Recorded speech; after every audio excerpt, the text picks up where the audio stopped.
Bonjour Faustine.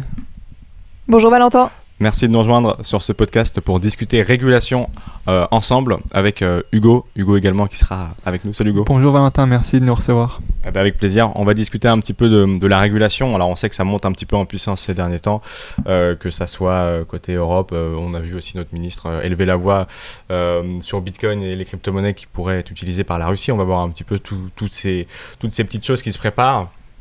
L'ADAN, est-ce que tu peux nous redire quelques mots sur l'ADAN, Faustine? Quel est votre rôle et puis te présenter un petit peu pour ceux qui ne te connaissent pas. On sait que vous intervenez beaucoup dans la régulation. On a fait d'ailleurs il y a un mois ensemble en collaboration un sondage, le fameux sondage des 8% de Français qui détiennent des crypto-monnaies qui a fait beaucoup parler de lui. Est-ce que tu peux remettre un petit peu de contexte justement sur toi déjà et puis sur l'ADAN s'il te plaît?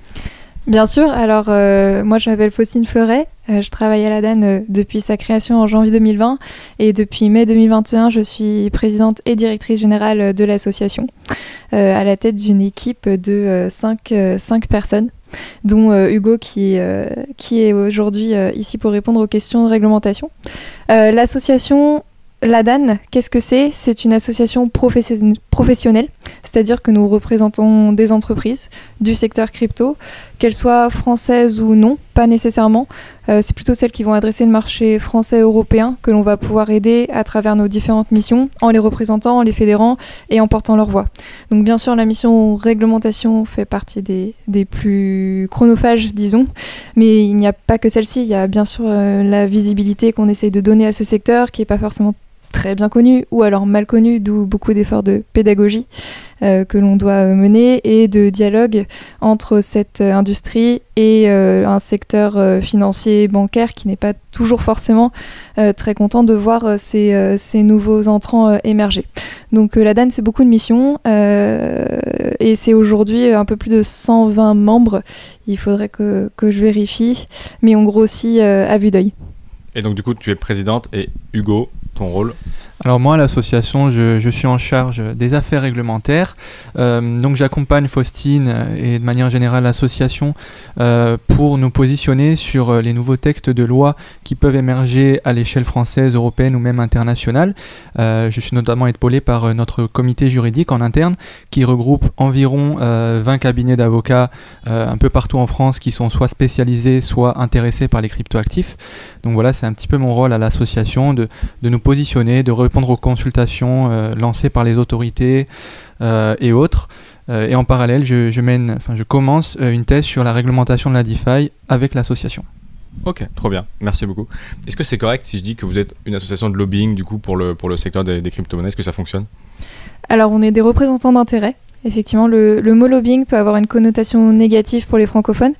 Néanmoins, quand on prend le sens du mot lobbying, la représentation d'intérêt, c'est exactement ce que fait l'ADAN. C'est pour ça que j'insistais sur le fait qu'on est une association professionnelle et qu'on représente des entreprises et que l'on défend des entreprises et donc pas forcément des idéologies ou des cryptoactifs en particulier. Et ça, c'est très important. Ok. Et justement, sur une des parties que vous faites le plus aujourd'hui, c'est la régulation, et c'est pour ça qu'on se voit. Comme je disais en introduction, ça bouge beaucoup niveau régulation. Il y a de gros secteurs et des grosses lames de fond qui arrivent. Est-ce qu'on peut en faire un petit, avant de rentrer dans les détails, un petit panorama de ce qui nous attend là dans les prochaines années, les prochains mois? On sait que 2022 sera l'année charnière pour la régulation.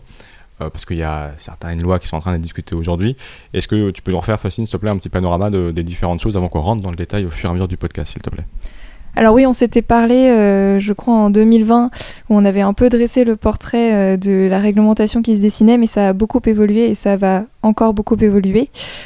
Principalement, le secteur crypto va être concerné par 3 textes.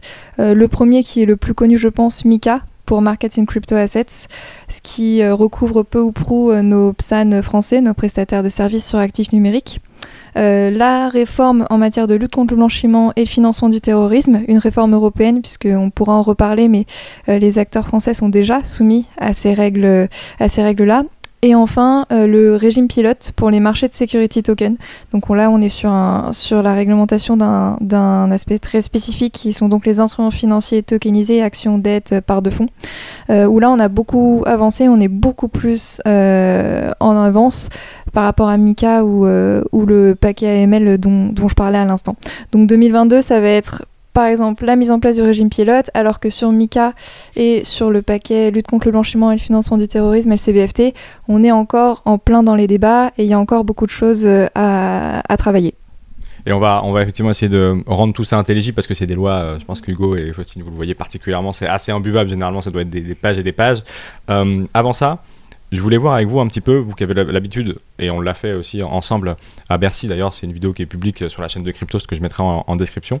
Vous qui avez l'habitude d'être en liaison directe avec nos représentants, on entend beaucoup qui sont déconnectés, qui ne comprennent pas. Est-ce que c'est vrai qu'ils sont vraiment déconnectés de ces enjeux-là, qu'ils ne les comprennent pas forcément, ou est-ce qu'ils les comprennent mais c'est compliqué de les réguler de manière correcte et pour protéger Madame Michou et pour protéger l'industrie? Quel est leur rapport à l'industrie crypto?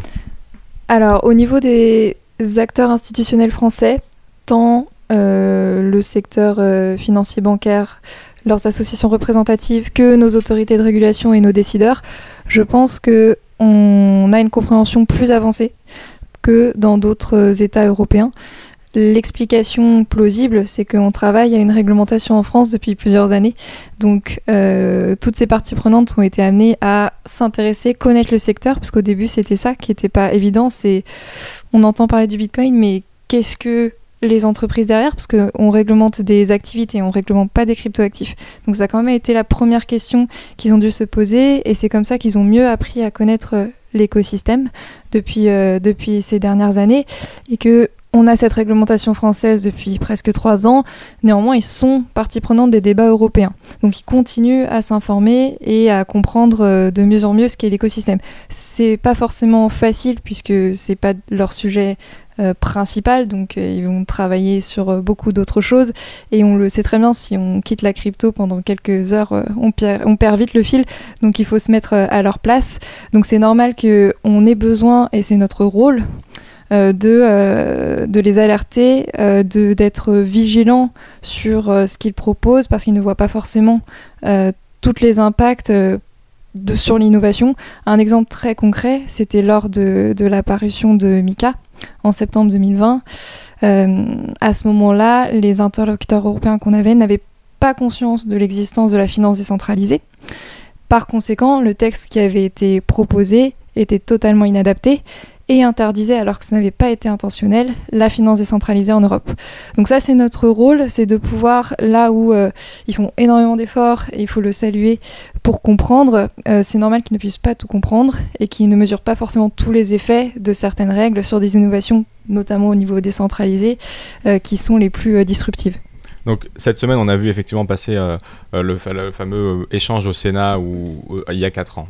C'était il y a 4 ans, effectivement, cette vidéo est ressortie il y a quelques jours sur Twitter, où il y avait des interrogations assez basiques sur mais qui est derrière Bitcoin et des choses qui sont aujourd'hui pour l'écosystème évident, mais qui ne l'étaient pas il y a 4 ans. Cette position de cette vidéo qu'on a vu passer, de cette audition, où d'ailleurs il y avait Simon Pollereau, elle est totalement désuète aujourd'hui. Ces mêmes personnes sont bien plus avancées sur le sujet. Alors on a... si je prends les parlementaires, puisqu'on parle du Sénat, on a des parlementaires qui ont vraiment monté en compétence sur ces dernières années, ceux qu'on appelle les crypto-députés, qui sont un noyau moteur au niveau du Parlement français sur la crypto. Nous, ce qu'on essaye de faire, justement, c'est de plutôt élargir ce noyau-là, parce qu'il y a encore beaucoup de parlementaires qui ne connaissent pas forcément le sujet ou qui ne travaillent pas dessus. Donc, là où on a des parlementaires qui ont pris en main le sujet il y a plusieurs années, bien sûr, aujourd'hui, ils sont toujours actifs et ils sont très au fait de l'innovation. Notre rôle, et ce qui nous semble important, c'est d'étendre ce savoir à d'autres personnes, parce qu'on ne va pas pouvoir se reposer nécessairement que sur ces personnes-là. En plus, vous le savez, il y a l'élection législative en juin, donc on va avoir certainement un renouvellement du Parlement en partie. Et donc, à nouveau, à ce moment-là, il va falloir qu'on continue à sensibiliser à ces sujets. Donc je pense que sur ces dernières années, parce qu'il me semble que c'était la question, j'essaye de ne pas divaguer, on a une connaissance de plus en plus fine et par de plus en plus de personnes, mais il faut continuer les efforts en ce sens. Alors du coup, Hugo, où est-ce qu'on en est sur cette régulation? À quelle sauce on va être mangé? Est-ce qu'on va être mangé déjà? À quelle sauce l'industrie peut être mangée? On va prendre dans un premier temps ce qu'on voit le plus passer en ce moment, c'est MICA. Qu'est-ce que target Mika? Qu'est-ce que va changer Mika demain? Qu'est-ce que pourrait changer Mika? Et puis après, dans un second temps, mais je te donne déjà la question pour que tu puisses t'y préparer, comment vous essayez de sensibiliser nos acteurs institutionnels pour ne pas qu'ils menacent justement notre industrie qui est en plein essor? Alors oui, pour comprendre à quelle sauce on va être mangé, déjà il faut se positionner sur la classe d'actifs à laquelle on s'intéresse. Si l'on se positionne sur les security tokens, la réglementation qui va arriver ne sera pas forcément la même que celle pour les cryptoactifs traditionnels type Bitcoin, Ethereum, ou la réglementation qui s'appliquera aux stablecoins. Donc Mika vise effectivement les cryptoactifs tels que l'Ether, le Bitcoin et les stablecoins principalement centralisés, par exemple le Tether. À l'heure actuelle, cette réglementation ne vient pas encadrer directement les cryptoactifs, mais plutôt leurs prestataires, ce qu'on appelle les Crypto Asset Services Providers, qui sont en fait l'homologue des prestataires de services sur actifs numériques que l'on a déjà en France via la loi Pacte.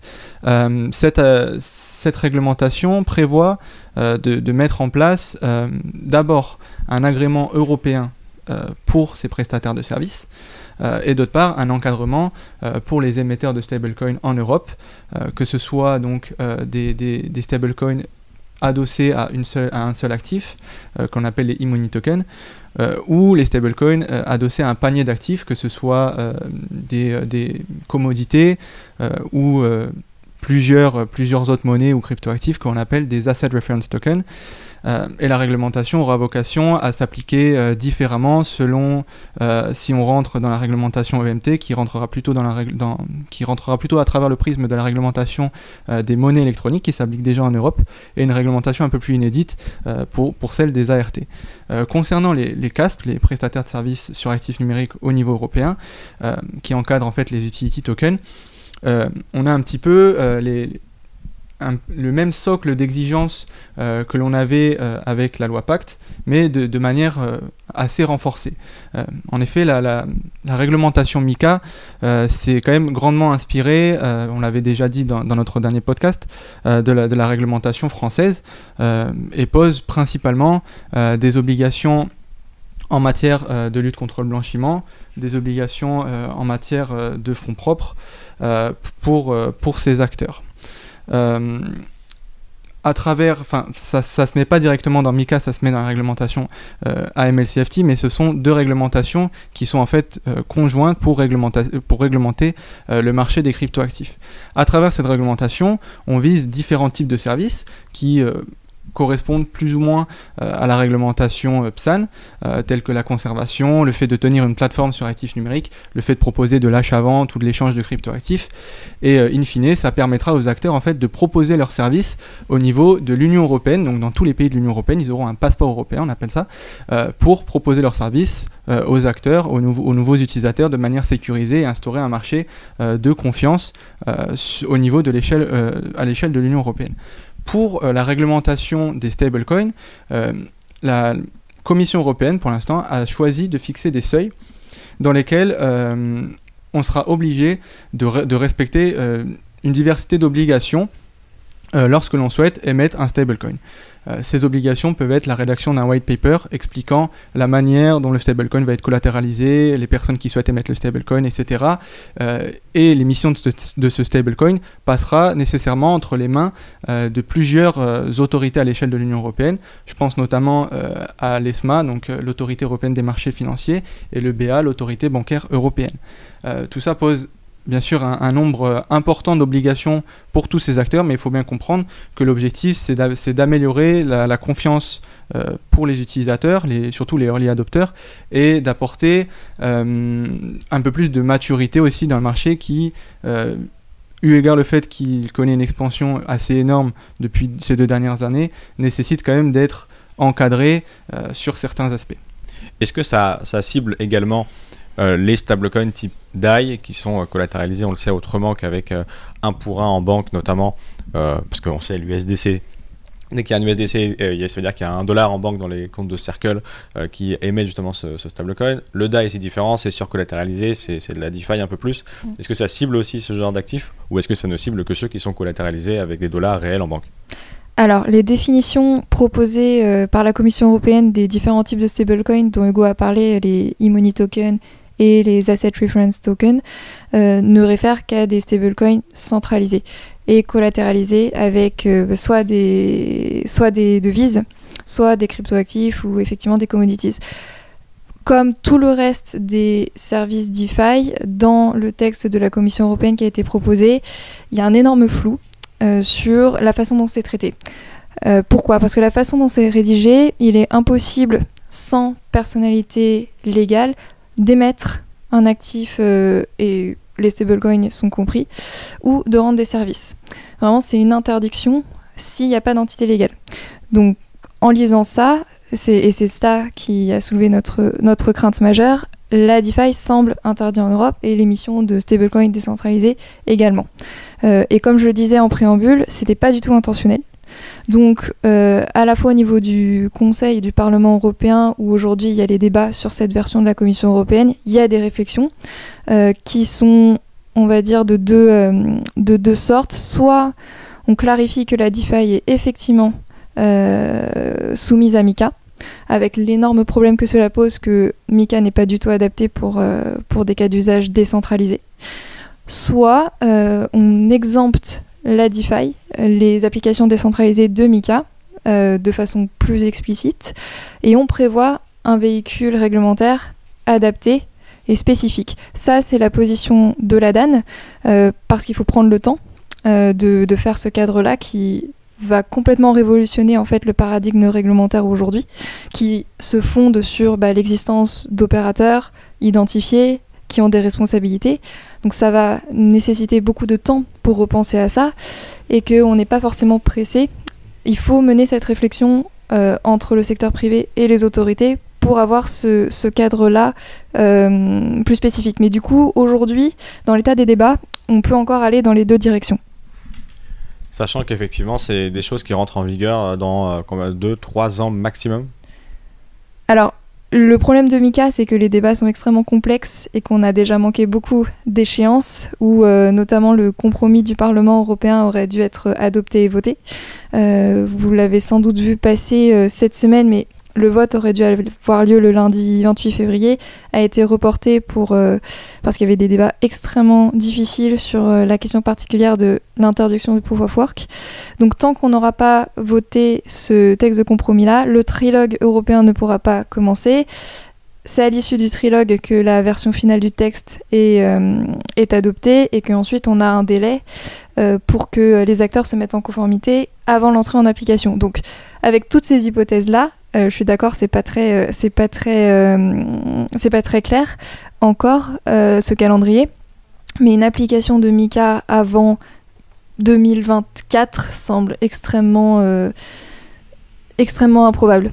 Alors Hugo, peut-être que tu voulais parler des textes AML où c'est un petit peu différent ou compléter. Alors, déjà peut-être pour compléter sur le volet stablecoin et ce qui s'applique ou pas au niveau de la DeFi, il y a un pan qui est totalement ignoré dans MiCA et qui, selon nous, sera très difficilement encadrable de manière traditionnelle. Donc c'est pour ça qu'on promeut sur ces points la patience réglementaire, c'est les stablecoins algorithmiques, notamment ceux qui sont parfaitement algorithmiques. Je pense notamment aux rails de réflexeurs. Pour l'instant, c'est assez difficile d'envisager une réglementation telle qui est prévue dans MiCA avec des systèmes de seuil vis-à-vis de ce type de stablecoin, d'autant plus qu'ils sont émis de manière totalement décentralisée et que la réglementation MiCA a vocation à s'appliquer sur des acteurs qui sont centralisés, comme l'a dit Faustine. Donc l'intérêt de tout cela, c'est de proposer justement aux régulateurs d'être patients et d'avoir une approche long terme sur comment doit être réglementé ce sous-secteur des cryptos, puisqu'il nécessite en fait de revoir totalement la manière dont on envisage de réglementer cette nouvelle classe d'actifs. Maintenant, sur le volet LCBFT, le 20 juillet dernier, la Commission européenne a sorti un paquet législatif de 4 textes pour encadrer les marchés financiers et non financiers de manière générale en matière de lutte contre le blanchiment de capitaux et le financement du terrorisme. Donc il faut bien comprendre que ce paquet législatif ne s'applique pas exclusivement aux cryptoactifs et qui s'applique à l'ensemble des activités financières et même non financières, par exemple la profession d'avocat. Mais par contre, on constate qu'il y a plusieurs dispositions qui visent spécifiquement le marché des cryptoactifs. Donc, principalement, voici les nouvelles dispositions qui sont posées par ce paquet. D'abord, un nouveau règlement qui vise à instituer une nouvelle autorité européenne en matière de lutte contre le blanchiment de capitaux et le financement du terrorisme, qui s'appelle l'AMLA, et qui viendra en fait superviser différents acteurs directement à la place des autorités traditionnelles telles que la CPR ou l'AMF, des acteurs qui présentent un risque de lutte contre le blanchiment, assez élevé pour le marché européen. Pour l'instant, cette autorité n'a pas vocation à s'appliquer au marché des cryptoactifs puisqu'il vise que les activités financières et au sens du droit, les cryptos ne rentrent pas là-dedans. Mais on constate dans les débats qu'il y a quand même une volonté d'élargir le champ de compétences de cette autorité et éventuellement de la rendre compétente pour superviser ces acteurs crypto en matière de lutte contre le blanchiment, notamment à l'aune de la réglementation MiCA qui va prochainement, dans les prochaines années, entrer en vigueur.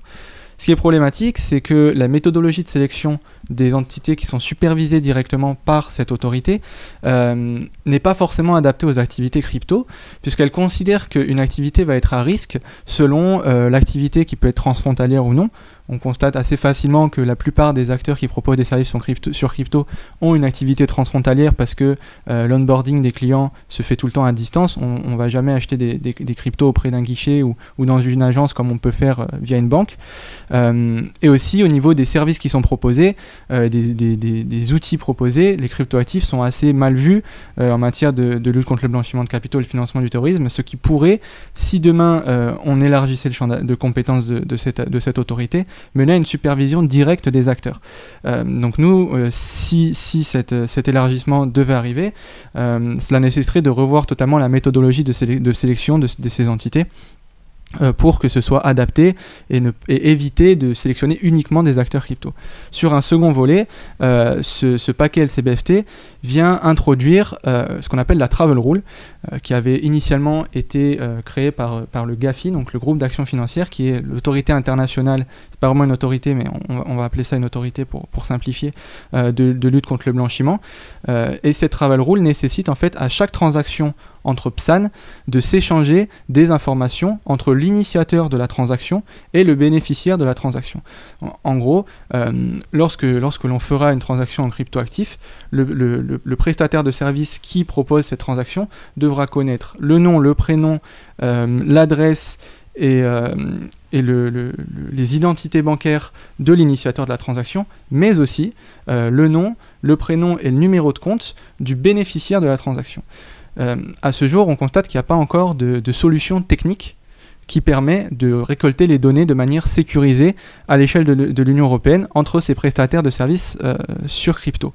On constate récemment qu'il y a eu des solutions qui sont sorties outre-Atlantique, notamment Coinbase qui a sorti une solution qui s'appelle Trust, mais a priori elle ne sera pas compliant en matière de RGPD notamment, et ça pose de réels problèmes pour la sécurisation des données qui sont échangées entre les différents holders de crypto en Europe. Notamment, un PSAN n'aurait pas forcément tout le temps envie de partager des données avec un autre acteur qui serait dans une autre législation, qui serait moins demandante en termes de lutte contre le blanchiment et de data protection. Donc ça veut dire que dans ce que tu nous dis là, c'est une nouvelle fois sur les acteurs que repose la difficulté de ce travail-là et de vérifier qui émet quoi, qui fait quoi, comme ça a été un peu le cas en France avec le PSAN d'une certaine manière. Alors oui, cette solution va vraiment venir du secteur privé directement. Voilà, aux États-Unis, c'est venu de Coinbase par exemple. Ça pourra venir d'une entreprise qui n'est pas forcément nativement de la crypto. Ça peut par exemple venir d'une solution d'identification en matière de KYC qui s'adapterait spécifiquement à la Travel Rule, parce que je le rappelle, ça ne s'applique pas exclusivement au secteur crypto, ça s'applique aussi au secteur bancaire. Donc ça pourrait être un acteur qui se spécialise dans ce transit d'informations en matière de crypto. Mais il y a un vrai enjeu de compétitivité, parce que si on ne propose pas un acteur européen qui prévoit la mise en place technique de cette Travel Rule, seuls des acteurs outre-Atlantique proposeront cette solution et les prestataires de services seront obligés de se tourner vers ces solutions qui seraient étrangères.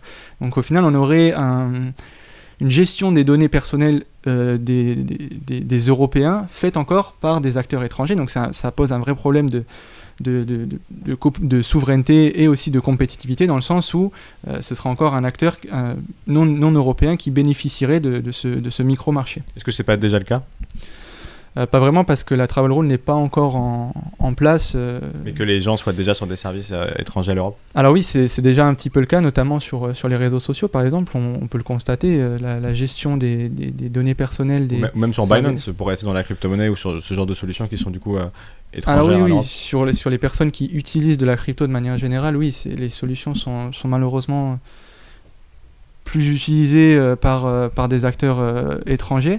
C'est un constat, mais par contre c'est encore une chose bien différente quand on se penche sur l'échange de données personnelles liées au KYC entre des utilisateurs de cryptoactifs. C'est une question qui est encore bien différente. D'accord, ok. Donc ça veut dire, là par rapport à ce qu'on disait Faustine tout à l'heure sur où est-ce qu'ils en sont rendus de leur grille de lecture, ils ont compris qu'on ne pouvait pas interdire Bitcoin, même si on pourra parler du proof of work dans quelques minutes. Donc du coup on vient essayer de ce qu'on appelle on-on off-ramp, c'est-à-dire à l'entrée et à la sortie des flux de crypto et de blockchain, regarder qui fait quoi pour garantir justement un certain contrôle ou une certaine compréhension de l'écosystème. C'est là-dessus que mise la totalité, ou une grande partie en tout cas de ce qui se met en place en termes de législation. Alors il y a quand même une législation pour les échanges crypto-crypto. MiCA couvre parmi les services fournis par des prestataires le service d'échange de cryptoactifs contre d'autres cryptoactifs. Donc il y a quand même des exigences dans MiCA pour des échanges qui ne passent pas par le fiat et qui sont adaptés bien sûr. Mais non, le MiCA est plus large et veut couvrir les flux de crypto de façon assez large, voire c'est quelque chose qui peut nous inquiéter. Quand Hugo a parlé de la Travel Rule, il y a quelque chose qui nous inquiète, c'est qu'elle soit comprise de façon extensive et qu'on puisse couvrir les échanges de PSAN vers, par exemple, des wallets DeFi, alors que c'est pas du tout ni possible ni souhaitable. Donc non, il y a quand même une volonté d'avoir un périmètre très large sur les activités, mais aussi sur les actifs qui sont concernés. C'était quelque chose qui n'était pas du tout prévu au moment de la proposition de la Commission européenne. Aujourd'hui se pose la question, est-ce que les NFT doivent être dans le périmètre de MiCA? Ça veut dire toute plateforme d'échange de NFT, toute personne qui va conserver des NFT pour le compte de client pourrait tomber dans MiCA. Ça, c'est pareil, c'est dû à l'évolution des débats depuis 1 an et demi maintenant. Donc on est plutôt sur, avec l'avancement des discussions, une étendue des obligations et du périmètre, parce que les régulateurs et les décideurs veulent s'assurer de couvrir absolument tout ce qui peut être couvert et de ne pas avoir de trou dans la raquette. Parce que ça permettrait là pour le coup tu parlais des retraits sur des portefeuilles non custodiales, donc qui ne sont pas détenus par des entités centralisées. On pense à MetaMask, et d'ailleurs hier eu un problème avec MetaMask au Venezuela qui s'est fait avec le client Infura bloqué sur certaines zones géographiques. Ça voudrait dire effectivement que ce genre de portefeuille qui n'a pas d'entité centralisée, impossible, comme c'était le cas en Corée, de retirer depuis une plateforme centralisée vers ce genre de solution. Alors la question c'est presque plutôt, est-ce que ce sera autorisé de recourir à ce genre de service ? Soit en tant que particulier, soit même, c'est une option qui peut être envisagée, en tant que prestataire de services sur actifs numériques centralisés, pourrait dire vous n'avez pas le droit de recourir à une police d'assurance décentralisée par exemple. Il y a plusieurs options sur la table. C'est la difficulté, c'est qu'on est en plein dedans. Il y a beaucoup d'idées qui fusent. La dernière est celle qui a fuité d'ailleurs, c'était l'idée d'interdire le proof of work. Donc on est sur une période très intense en matière d'émulation au niveau des institutions européennes pour parachever ce cadre MiCA qui est encore en discussion. Et comment, avec l'aide justement de vos membres et avec vous en interne à la DAN, vous arrivez à vous positionner face à ces gens-là en leur expliquant avec toute la bonne volonté possible les dangers de prendre ce genre de tournant? Est-ce qu'ils vous écoutent? Et comment vous arrivez à essayer de les convaincre? Comment vous arrivez à les convaincre justement? Je pense que la clé, c'est d'anticiper. On est dans ces débats européens depuis le tout début. Même avant que la proposition MICA ait été révélée par la Commission européenne, la DAN avait déjà participé à la consultation préalable où vraiment on était aux prémices des réflexions de la Commission européenne, ce qui nous a permis d'itérer depuis ce moment-là, parce que sur la base de cette position, on a pu échanger avec la Commission européenne, des parlementaires européens, des représentants au Conseil de l'UE, et que plus on avance dans le process et plus on participe, plus on est familier de ces gens-là et nos positions sont écoutées. Ça veut dire que c'est eux qui vous appellent, on aimerait avoir une info là-dessus et vous l'expliquer, ou est-ce que c'est vous au contraire, on a vu passer ça, il faudrait qu'on se voit parce que ça va pas du tout? C'est les deux, parce que il y a justement des sujets, je vous parlais de la DeFi au tout début où c'est pas un sujet qu'ils avaient identifié, donc forcément c'est à nous de l'amener. En revanche, dans le sens inverse, il peut y avoir des questions sur lesquels ils sont plus éclairés et où ils ont besoin de nous parler. Donc c'est plutôt bilatéral. Ok. Et après, c'est effectivement un échange avec tous ces gens-là. Ça remonte dans des feuilles à différents strates jusqu'à essayer de changer la proposition de loi tout en haut. Exactement, alors on échange, le plus efficace est d'échanger sur la base de propositions concrètes, d'où les papiers de position que l'on publie et où on propose concrètement des aménagements de textes qui sont proposés, ou plutôt d'échanger quand il est très difficile, par exemple le traitement réglementaire de la DeFi. On est plutôt à prôner une approche avant de pouvoir aller concrètement dans la définition d'un régime.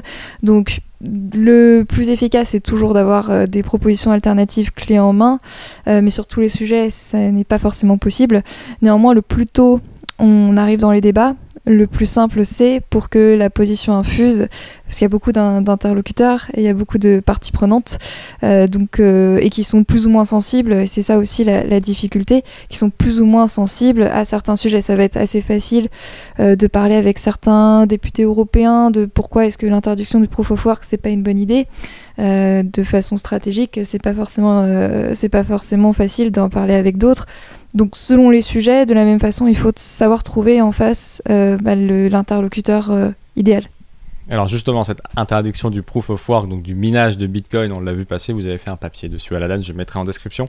Ça a fait beaucoup de bruit parce qu'effectivement, on s'y attendait pas tellement. On pensait que c'était derrière nous, c'était du temps ancien, c'était du temps justement de la vidéo d'il y a 4 ans, et pourtant, elle est revenue il y a quelques jours. Pourquoi c'est revenu? Alors il y a l'argument écologique, mais voilà, pourquoi c'est revenu dans ce texte-là, cette volonté d'interdire le proof of work? Sur quelle base ça a été proposé? Alors ce qu'on comprend, c'est que dans MICA, l'interdiction ou des limitations extrêmement restrictives concernant le proof of work sont vraiment fondées sur des considérations environnementales, écologiques. Il n'y a pas d'autres explications, d'autres rationnels derrière. Donc l'idée qui est proposée, c'est d'interdire de pouvoir recourir à ce genre de protocole, soit émettre des cryptoactifs sur des protocoles proof of work, soit utiliser des services qui sont déployés sur des protocoles proof of work, si ce protocole-là est effectivement réputé comme non durable, disons, pour le traduire très rapidement. Ce qui pose des questions sur comment on peut qualifier un protocole durable ou non durable, bien sûr. Et l'autre condition, c'est qu'il soit le protocole soit déployé sur un réseau limité. Là, alors peut-être que on pourrait quand même, en Europe, ça resterait autorisé, mais de la même façon, qu'est-ce que ça veut dire un développement limité d'un protocole, un déploiement limité d'un proof of work? Donc, il y a cette question qui est assez légitime, hein. On est dans beaucoup de questionnements sur où est-ce qu'on va en termes d'environnement, d'écologie, et ça, je pense que l'écosystème crypto en général est conscient. Et ensuite, il y a la réponse réglementaire qui, pour nous, n'est pas adaptée. Donc, effectivement, ça nous semblait important sur cette question spécifique de publier un papier où on détaille de façon justement assez approfondie pourquoi déjà ça serait en pratique soit très difficile, soit impossible de mettre en place une telle interdiction, et surtout pourquoi ça serait pas souhaitable pour l'Europe. Et sur la base de ce papier, c'était la méthodologie dont je parlais, hein. On envoie aussi en bilatéral, on propose d'en discuter, mais ce sujet-là est particulièrement sensible, bien sûr. Et tu disais ça a fuité, c'est que vous n'étiez pas au courant non plus de ces choses-là, ou est-ce que vous étiez quand même dans les papiers et ça a fuité au grand public? L'idée, elle est dans les débats de longue date. Très clairement, ça fait plusieurs mois. Ce qui a fuité, c'est effectivement la proposition assez concrète, la rédaction assez concrète de qu'est-ce que cette interdiction, à quoi ça pourrait ressembler. Mais l'idée, elle infuse déjà depuis un certain temps.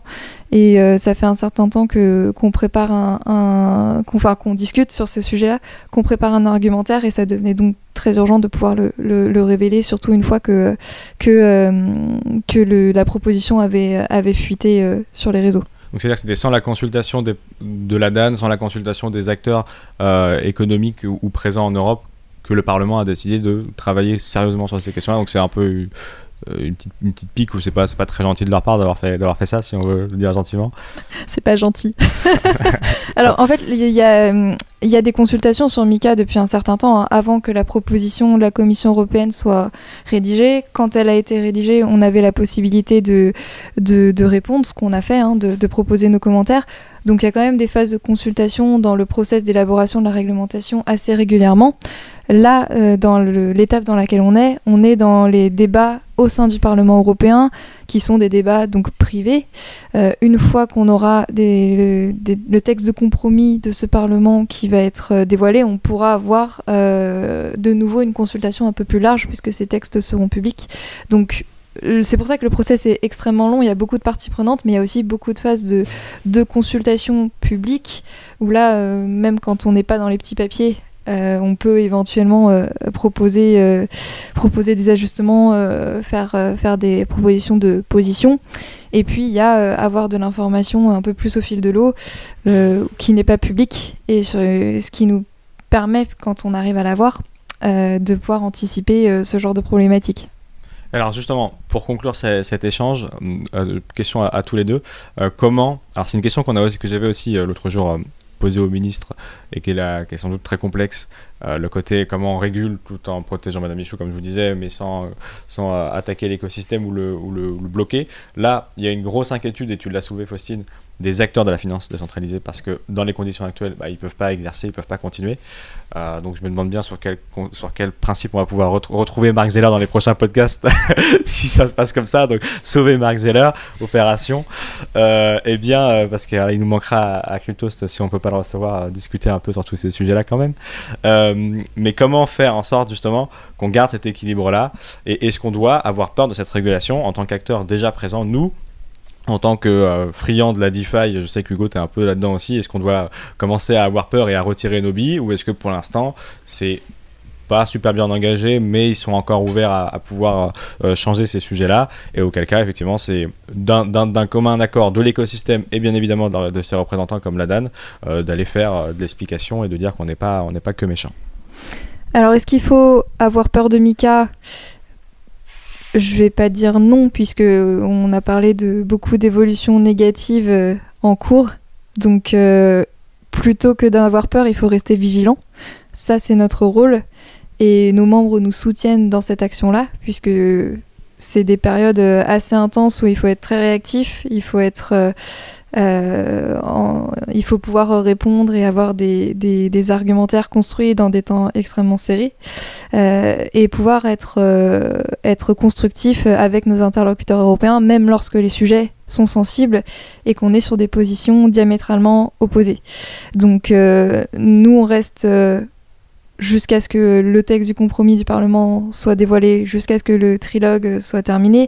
On reste sur le qui-vive pour suivre les évolutions MiCA et essayer de redresser dès qu'il y a une nouvelle idée pas forcément bonne qui émerge. Donc il faut que nous restions efficaces comme on a pu l'être jusqu'à maintenant, et que l'on reste. Je pense qu'en fait la réglementation, c'est une question d'endurance, c'est un marathon, et donc à chaque étape il faut que l'on soit présent, et c'est ce qu'on compte continuer à faire. Donc on va infléchir autant que possible pour que notamment la DeFi ne soit pas traitée dans MiCA, que les NFT ne soient pas traités dans MiCA, que les PSAN français puissent se conformer dès que possible à la réglementation européenne parce qu'on leur aura facilité la tâche, parce qu'ils sont déjà en conformité. Enfin, voilà, il y a quand même beaucoup de mécanismes sur lesquels on travaille pour que Mika soit le moins effrayant possible.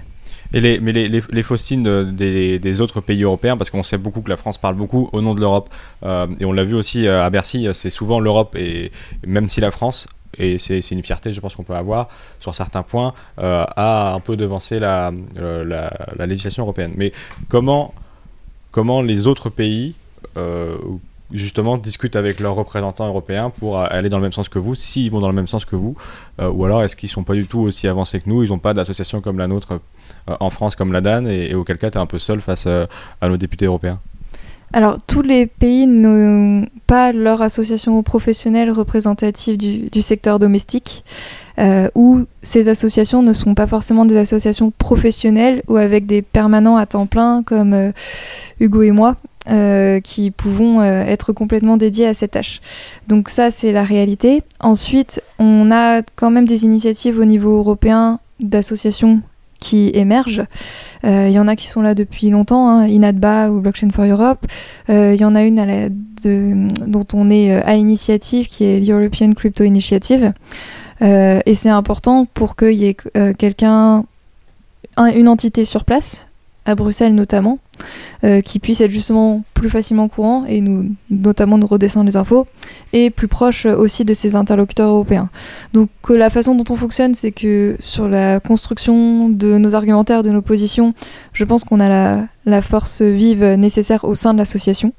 On a des contacts directs à la fois avec les autorités françaises qui participent dans les débats européens et avec les interlocuteurs européens. Et on a notre double force de frappe grâce au relais européen via ces différents organismes. Est-ce que justement il y avait, alors je les ai plus en tête, des grands changements, parce que la difficulté que vous avez, c'est ce qu'on disait en introduction, c'est que vous avez un travail qui est sous-marin, et ce qui en sort justement a au mieux été aiguillé par vous et les acteurs. Est-ce qu'il y a t'as quelques anecdotes, quelques gros changements où voilà, vous avez vu quelque chose, vous vous êtes dit oulala, il faut qu'on intervienne, et les discussions que vous avez eues a pu faire sortir une loi différente de celle qui était là à la base, comme ça peut, on l'espère, l'être avec dans le futur, ce qu'on vient de discuter là. Mais est-ce que ça a déjà été le cas à l'époque?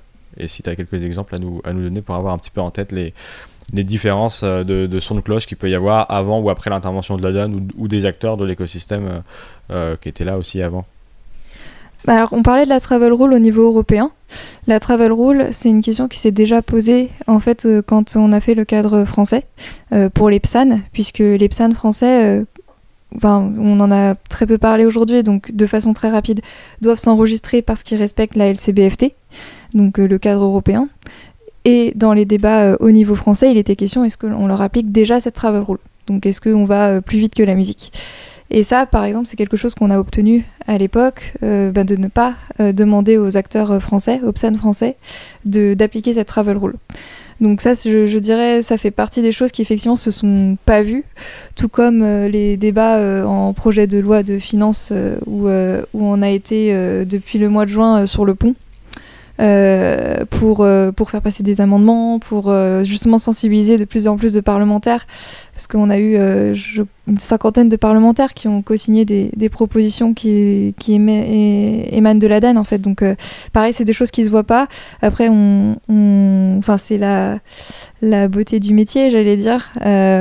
Toutes nos victoires ne sont pas publiques, mais l'association œuvre pour l'écosystème. Et c'est ça qui prime de prime abord. Ouais, c'est une lame de fond qui prend du temps à faire surface pour qu'on comprenne justement les enjeux, même si là on est clairement dans les enjeux actuels. Tu voulais rajouter quelque chose, Hugo, sur cette partie-là? Juste sur la DeFi, tout à l'heure tu as évoqué la crainte du secteur vis-à-vis de la réglementation. C'est quelque chose qu'on constate aussi au niveau de notre association, et c'est un sujet sur lequel on est en train de se positionner de plus en plus, et d'avoir une position qui est est certaine en fait, qui a fait l'objet d'une consultation auprès de nos membres et on comprend. Vous avez des membres un petit peu DeFi déjà aujourd'hui? Alors on commence, on a déjà Paraswap et Paladin, on a notamment surtout pour la réglementation des cabinets d'avocats qui ont accompagné des projets dans la DeFi. Donc ça permet de se créer une vraie expertise sur le sujet. Et ce qu'on promeut surtout on a aussi des discussions étroites avec AAV et notamment Mark Zeller qu'on espère peut-être avoir prochainement au sein de l'association. Alors Faustine me dit qu'on vient de les signer, donc c'est encore. Vous avez sauvé Mark Zeller. Mais j'osais pas trop l'officialiser. Donc AAV, donc le protocole AAV fait désormais partie des membres de la DAN. Exactement. Et puis on a une vraie volonté de représenter un peu plus l'écosystème DeFi au sein de l'industrie française, notamment sur cet aspect réglementation qui va forcément le sujet va grimper d'année en année plus que rétrécir en fait. Donc c'est important aussi de représenter l'écosystème sur ce volet-là. Parce que pour porter les couleurs de l'écosystème et les couleurs de la DeFi, il faut que vous ayez des acteurs et des membres justement qui soient dans la partie pour que vous puissiez porter leurs inquiétudes. AAV étant le premier protocole de la finance décentralisée aujourd'hui avec plus de 25 milliards d'actifs verrouillés aujourd'hui sur le protocole, ça donne un poids important pour pouvoir monter au créneau en cas de problématique et de difficulté comme on l'a aujourd'hui. Oui, et la difficulté, c'est qu'aujourd'hui, on a des écosystèmes, donc celui de la DeFi, mais celui des NFT, c'est pareil, qui se sentent pour l'instant épargnés par la réglementation, parce qu'au niveau français, ils ne sont pas concernés, et qui du coup préfèrent rester dans l'ombre énormément plutôt que d'être représentés en tant que membres de l'association, pensant qu'ils vont rester comme ça sous le radar de la réglementation. Ce qui me paraît extrêmement utopique, parce qu'on le voit dans les débats. La DeFi et les NFT reviennent assez fréquemment au cœur des discussions pour les traiter. Donc aujourd'hui ou demain, les NFT et la DeFi vont faire l'objet d'un traitement réglementaire. Donc on n'attend pas pour agir sur ces sujets. La DeFi et les NFT, ça fait très longtemps qu'on alerte sur le fait que notamment MiCA n'est pas le bon véhicule réglementaire. Mais effectivement, le plus de membres, il ne faut pas qu'ils aient peur de nous rejoindre pour ça. Le plus d'acteurs de ces écosystèmes-là, on aura comme membres à l'association. Le plus simple et le plus étayé seront nos positions derrière. Et le mieux, on pourra les élaborer. Donc c'est là, jusqu'à maintenant, c'était toute la difficulté entre des entreprises, et ça se comprend, des protocoles qui voulaient rester plutôt dans l'ombre, ne pas être trop visibles, notamment en étant membre de la DAN, et cette utopie que la réglementation va leur passer à côté. Je suis navrée de cette mauvaise nouvelle, mais... C'est vrai qu'après 9 passages chez Cryptos, au bout d'un moment, Mark Zeller et AAV, ils étaient un petit peu grillés, c'était mieux de passer le pas, effectivement. Tu voulais poursuivre, Hugo, du coup, sur cette crainte. Du coup, c'est pour rebondir aussi sur la réglementation et ce qui a été évoqué par Faustine. Bien sûr, on ne pourra pas y échapper, donc forcément, il faut s'y intéresser pour l'adapter et ne pas limiter l'innovation en Europe et provoquer en fait une fuite des cerveaux vers des pays peut-être un peu mieux disants. Donc, pour l'instant, ce qu'on a principalement fait, c'est beaucoup de pédagogie auprès de nos interlocuteurs, parce qu'on comprend aussi qu'une mauvaise compréhension des spécificités liées à ce secteur pourrait mener aussi à un risque d'une réglementation inadaptée. Donc beaucoup de pédagogie sur ça, en expliquant quels sont les différents propositions de valeur faites par l'écosystème DeFi, les types de services proposés par la DeFi, notamment les nouveaux services. Je pense notamment au staking, au yield optimizer, etc. On voit que tu es très engagé dans la DeFi, Hugo. Voilà, pour aller sur de l'adaptation. Parce que très souvent, on a un manque de granularité dans comment est vue la DeFi. On voit que beaucoup de protocoles, chaque protocole est propre à lui-même.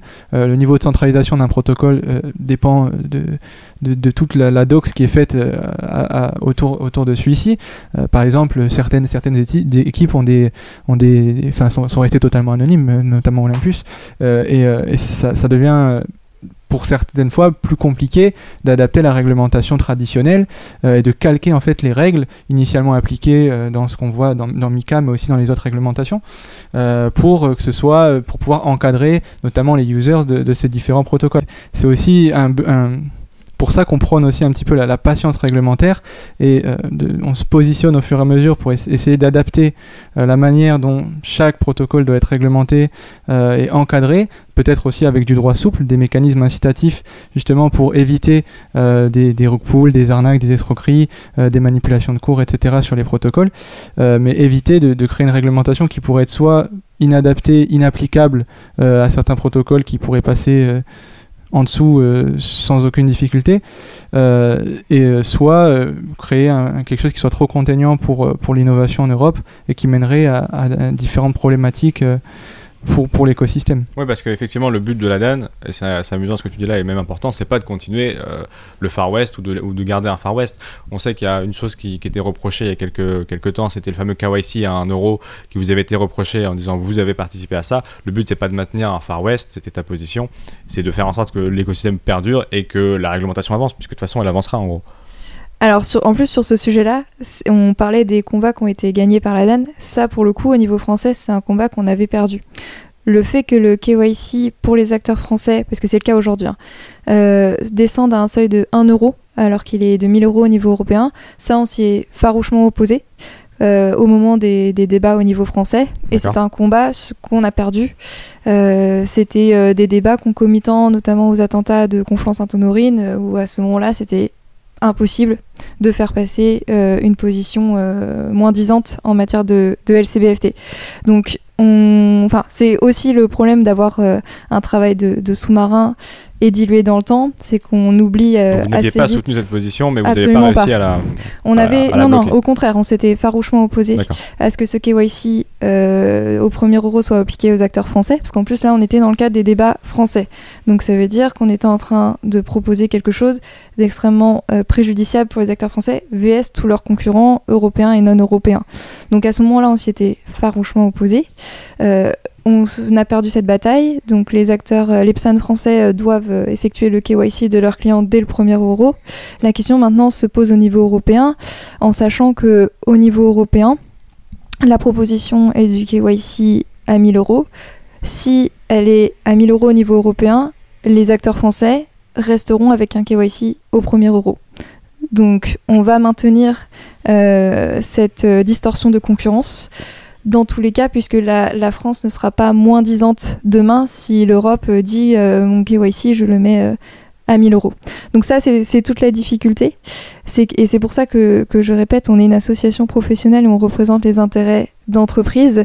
L'intérêt aujourd'hui des entreprises françaises sur ce sujet-là, c'est d'être sur un pied d'égalité avec leurs concurrents européens. Et un tout dernier mot, parce que là, c'est pareil, c'est tombé il y a 2-3 jours, pour être dans l'actualité un petit peu sur le conflit russo-ukrainien, avec Bruno Le Maire qui a pris la parole pour dire nous serons attentifs à ce que les crypto-monnaies ne servent pas à la Russie, ou en tout cas qu'elles puissent peut-être continuer de commercer. Est-ce que là, pour le coup, vos téléphones ont bipé pour qu'on vous demande un peu comment on pourrait interdire Bitcoin, et que vous appuyez sur le bouton Faucine qui est juste derrière toi pour arrêter Bitcoin, d'ailleurs, que j'aperçois, si tu pouvais faire ces quelques pas. Je pensais que tu le verrais pas. Je l'ai vu. Est-ce que du coup, est-ce qu'on vous a sondé? Est-ce que vous avez des idées de comment il pourrait faire pour aller dans ce sens-là, ou pas du tout? Alors, on a été sollicité par plusieurs services au niveau du gouvernement, mais la question, c'est pas tellement comment on débranche Bitcoin, c'est comment est-ce qu'on peut passer de l'information aux acteurs crypto aujourd'hui, parce qu'on a des points de vigilance à leur communiquer. Donc on est plus aujourd'hui, nous, sur ce sujet-là, comme relais d'information, comme point de contact. Également, si le secteur crypto relève des activités anormales, ou de la même façon des points de vigilance sur lesquels alerter les autorités. Donc plutôt dans l'exploitation du cadre réglementaire qu'on a aujourd'hui, avec des PSAN qui ont un dispositif LCBFT effectif et qui donc peuvent tout à fait superviser les activités. Et est-ce qu'ils ont des clients russes, voilà, est-ce que ça peut être contrôlé? Je comprends la question, parce qu'il y a eu des sorties de certains acteurs institutionnels français européens de proposer des nouvelles mesures à l'encontre des cryptos. Moi, je me pose la question, qu'est-ce que sont ces nouvelles mesures, puisqu'en France, on a la réglementation LCBFT qui est en place, Donc on a le dispositif qu'il faut si demain il faut appliquer des sanctions de type gel des cryptoactifs à des oligarques russes. En France, on l'a. Au niveau européen, on est en plein dans le process de construire cette réglementation. Donc, en fait, les nouvelles mesures, c'est juste qu'elles sont en cours, hein, elles sont encore pas là. Et du coup, la question, c'est plutôt, on a un défaut de supervision parce qu'on a des acteurs qui devraient être réglementés en France, qui devraient avoir ce dispositif LCBFT et qui l'ont pas, et qui sont pas inquiétés ou sanctionnés alors qu'ils n'ont pas ce dispositif. Bah là, il y a un trou dans la raquette parce que c'est des acteurs que éventuellement à qui on aurait pu demander est-ce que vous pouvez geler les cryptoactifs parce qu'il y a le dispositif en place et qu'il y a le socle réglementaire qui le permet. Mais du coup, comme on n'a pas une application homogène, une concurrence parfaite au niveau des PSAN français sur ce point-là, bon, je pense que c'est plutôt de ce côté-là qu'il faudrait regarder que d'invoquer des nouvelles mesures dont finalement on attend juste qu'elles soient mises en place et c'est le process démocratique qui est en cours pour que cette réglementation européenne se construise. Avec du coup toujours la difficulté que ça ne fonctionnerait que sur les échanges centralisés et que si on a sur nos MetaMask ou sur nos Ledger ces clés-là, a priori, il n'y a pas l'emprise. Et là, à part s'il y a une loi qui dit on ne peut plus retirer vers ces portefeuilles-là, pour l'instant, ils sont pas atteignables, ces cryptos-là. Alors, la question ou la façon de le faire nous a pas été posée. Donc je sais pas si on peut considérer que c'est une bonne nouvelle. Là, comme je le disais, la question c'est comment est-ce qu'on exploite ce dont on dispose et notamment au niveau de l'industrie française qui est réglementée pour être en mesure d'appliquer certaines sanctions à l'égard d'oligarques russes notamment. Ok, donc on sera attentif dans tous les cas à toutes ces réglementations. Je sais que vous publiez beaucoup sur le site de la DAN, que je mets là aussi en description et en fiche pour suivre un petit peu l'évolution de ces réglementations. Merci beaucoup Hugo, merci beaucoup Faustine d'avoir répondu en tout cas à toutes ces questions. Et on reste en contact, on se fera une petite actualisation de ce podcast si jamais il y a des choses qui changent et qui le méritent. Merci beaucoup Faustine. Avec plaisir, merci.